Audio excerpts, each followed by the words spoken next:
Now, I mentioned that if I click on my user account, I see the list of directories, the instances of Azure Active Directory that have already been created as part of my user account. So my user account has the ability to manage or to access multiple directories, and they're listed under my profile here.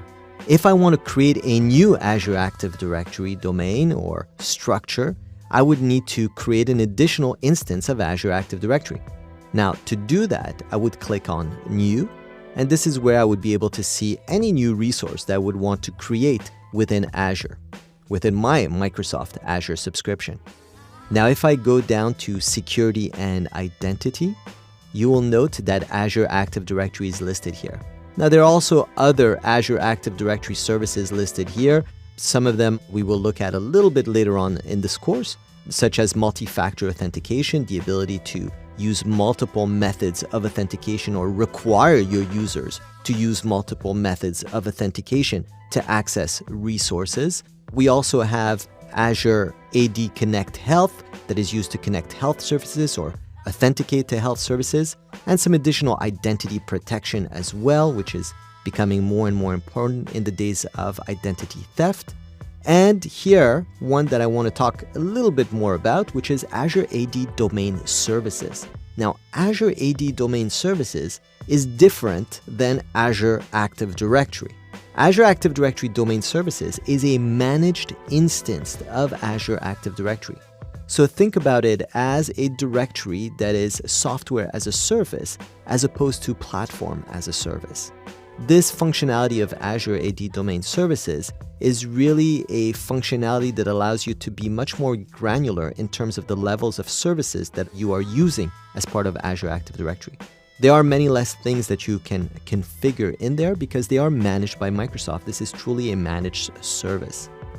Now, I don't want to create an Azure AD Domain Services. I want to create an Azure Active Directory instance. So this will create, again, a completely separate instance.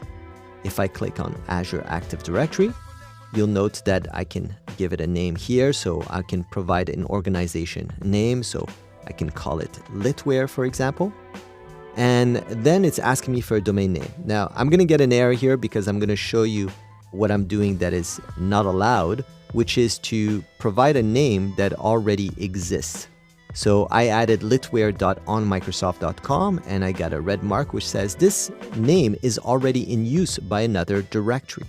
Now, what this means is that I'm creating a directory name inside the Azure public directory. So it actually must be a unique name within the global identification of Azure. So I'm gonna put a little trailer on that, Litware XYZ 2017, and I'm gonna hope that nobody selected that name. It's doing a verification that the name is unique, and yes, it is. So it's going to select now a region. I can select the United States as my region and select create. Now it's creating the directory. It will take a minute. And once the directory has been created, my account, which is external to this new Litware directory, which has no user accounts, this new directory now can be managed by using my user account, which exists in my foreign directory or my external directory. It takes a couple of minutes for the directory to be created. Then I would have to log off and log back on, and then the directory will be listed as part of my available directories. And now I've logged out of my account, logged back in, and I see that my Litware Azure Active Directory instance has been created. I can click on it, go into Azure Active Directory, and I see now a brand new instance of Azure Active Directory that has no users or any configurations added to it at all.